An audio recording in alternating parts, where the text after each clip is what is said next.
Welcome back. It's been a week.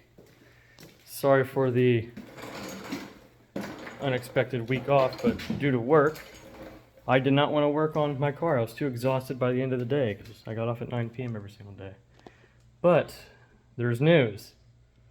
I've done some stuff today. Today is Monday, June 12th, so I'm going to put the video out in a couple of minutes. I think it's like, what, 10 o'clock now? 9:45, close enough. The manifold that y'all saw in the last video, I fully welded it. So it's all welded, it's on the car. And I put a V-band on the end of that one pipe that was leading into the engine bay, okay? Today, after fully welding that, which honestly took like an hour for some reason, but this is the pipe that I've made so far coming from that V-band on the manifold to come into the engine bay. So I just want to give y'all an idea of how my mind works, really. So these two pieces were fairly easy. I did not have to really mark anything. I just kind of put it there, saw it, took it with my hand over to where I wanted to weld it, and then drew a scratch on the pipe. I don't know if you could see. I don't know where it is, but it's on the pipe. This one was fairly similar. I needed to extend the straightaway coming off this elbow, and so I measured. Actually, I already had a pre-cut pipe that was perfect, so I got that one. It's about 5.5, 6 inches long, and it came up perfectly where I wanted it. Now this piece, coming out of a really tight space, and I'll show you in a minute when I put that pipe on the V-band, is coming from pretty much right here where my fist is toward me, and that's where it gets kind of tricky because it's not exactly a lot of room to work, so you have to watch out for the plastic intake, the heater core piping, and then the AC compressor lines, and even the wiper motor bracket. I had an issue with that too. And now I did video all of this, but the video was about 22 minutes long because, as you know, I don't plan any of this out and I don't edit any of it. So I just kind of rambled along for 20 minutes about me making this pipe. I actually showed in that video how I made the pipe and how I'm describing it to you. This is all the same piping, by the way. I know it looks different because of just the coloring, but this is all the same 2.5 inch piping from the same manufacturer. So once I get it all welded and I check it for leaks by putting a light through it in a dark room and seeing if there's any light coming through, most likely going to heat wrap this portion because it's so close to everything in the engine bay. That's of course going to be the very last thing I do. I'm not going to heat wrap it while I'm still installing the turbo onto the car, but I'm going to pause the video real quick, get situated, and show you where this pipe goes and how it fits. So let's just pause it. Are we back? And we're back.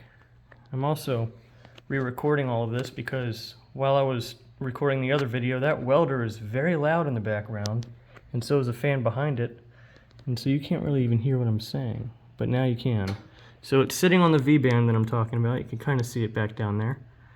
And then here's the piping that I made. It's about 3/4 of an inch away from the intake, good 1/2 inch away from that bracket, and it isn't hitting any piping. I know it looks really close from this angle, but trust me, it's about 1/2 inch away from that heater core piping. So that's nice. Plus I'm going to heat wrap this so it'll contain the heat inside the pipe instead of letting it expand throughout the engine bay. And let me get down a little bit. Ugh, I'm kind of sore. You can see it's still below the intake, so I shouldn't have a problem with the hood closing. Now, I'm stopping for tonight at this little pipe because, one, I'm exhausted, two, it's about 9:45 and I don't feel like grinding and waking up the neighbor's baby and all that, and three, I'm still waiting on the compressor housing because Precision's being really slow and they're taking 4 days to respond to my emails. But I'm ordering a new compressor housing so I don't have to cut that one and try and fit a hose on it. And that way it would feed perfectly to the intercooler. And so the turbo is going to be facing the same way my phone is. So if my phone was the flange on the turbine side of the turbo, the pipe is coming directly to it. So that's good. I'm heading the right direction. So yeah, let me take this out, give you an idea of how I did a couple of these pipes. I think I just told you that, but I'm going to go over it again. So you can see there's a little mark here. That little mark is from a Sharpie. There's actually 3 of them on this one pipe. There's one here, there was one over here, and there's another one right there. And so that way, whenever I put the pipe on to weld it, I can line those marks up and it hasn't moved at all. Now you can see this gap here. This is something I'm learning as I'm going, because as you probably figured out, I'm not a real welder. I just do this kind of for myself, maybe a couple of friends, just like a little hobby of mine. And learning something about welding pipe, well, if you weld one side and you take too long to come over and tack the other side, it'll warp the entire pipe.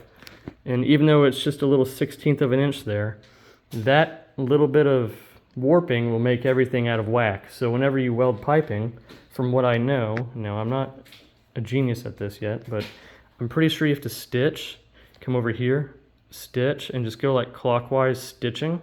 So it doesn't, so if it does warp, it's warping evenly and pulling itself back and centering it instead of just going like that the entire time. So there's that.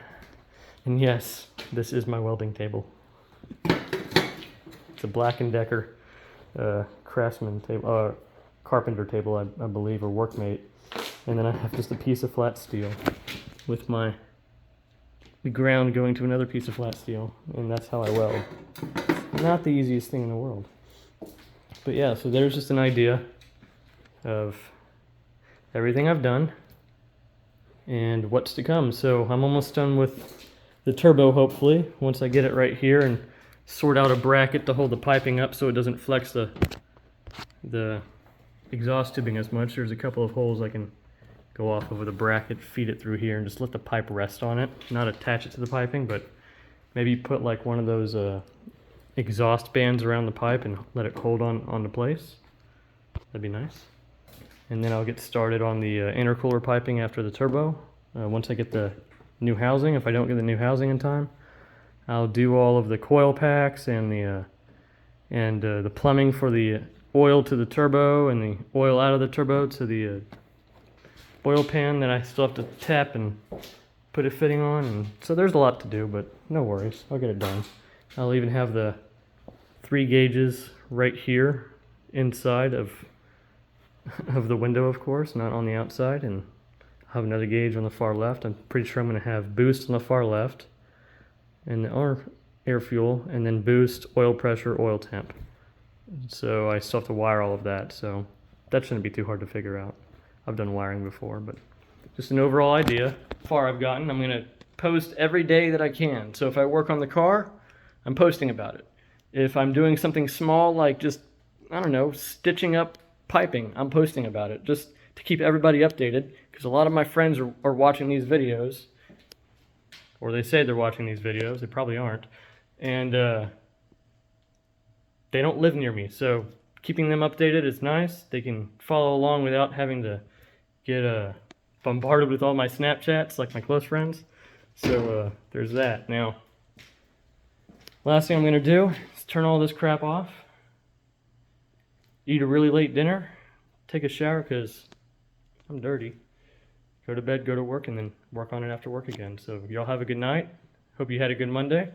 I will see you tomorrow on the 13th. At least it's not Friday the 13th. Yeah. So yeah, I'll see you on Tuesday. That's when the plumbing for the intercooler should come in anyway, so excited for that. Look at this hair. It's hilarious. And then, yeah. You can hear me ramble on some more tomorrow. Hopefully it's not a 9-minute video like it is today. Have a good night. Bye.